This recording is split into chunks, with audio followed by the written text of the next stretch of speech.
Jung, un voyage vers soi, de Frédéric Lenoir, lu par David Manet.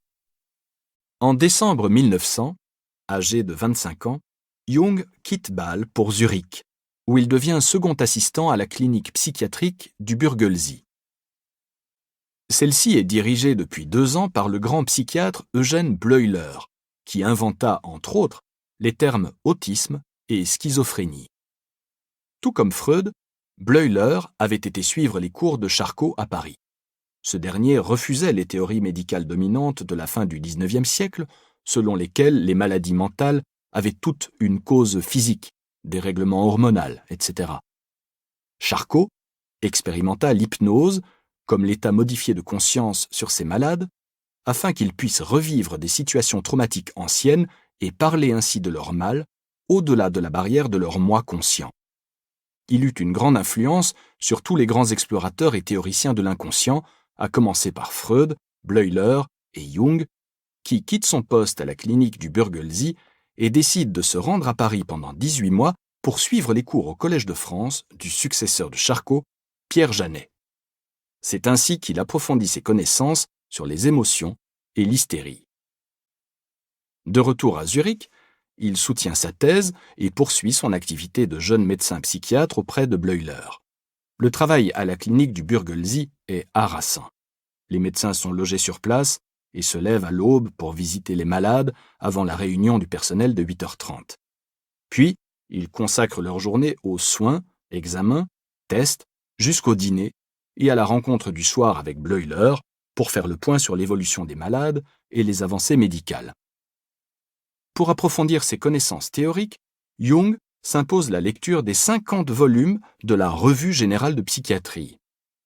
Mais ce qu'il découvre le déçoit profondément.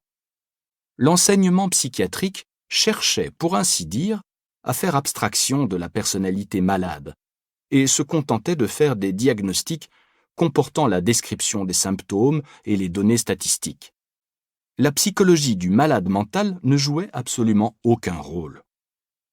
Or, Jung est déjà convaincu qu'il ne sert à rien de traiter le symptôme sans une connaissance de l'histoire du patient, afin de comprendre la cause profonde de sa maladie et de pouvoir lui apporter une guérison véritable. Dans de nombreux cas psychiatriques, écrit-il, le malade a une histoire qu'on ne raconte pas et qu'en général personne ne connaît. Pour moi, la véritable thérapie ne commence qu'une fois examinée l'histoire personnelle. Celle-ci représente le secret du malade, secret qu'il a brisé. En même temps, cette histoire renferme la clé du traitement. Il est donc indispensable que le médecin sache la découvrir. Le thérapeute se doit donc de considérer l'individu tout entier et non pas seulement la maladie visible.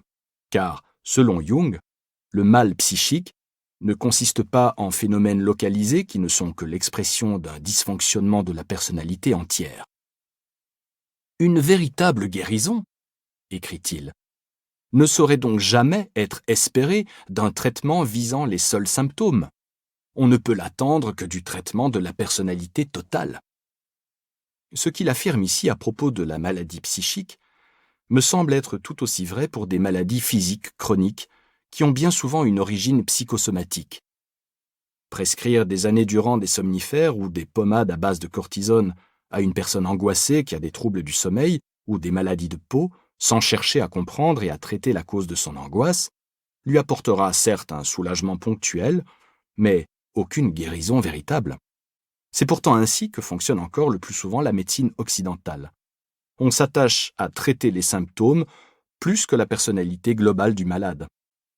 Pour parer à ce problème, il conviendrait de fournir une véritable formation en psychologie aux étudiants en médecine ou d'inciter les médecins généralistes à travailler de manière étroite avec des psychologues.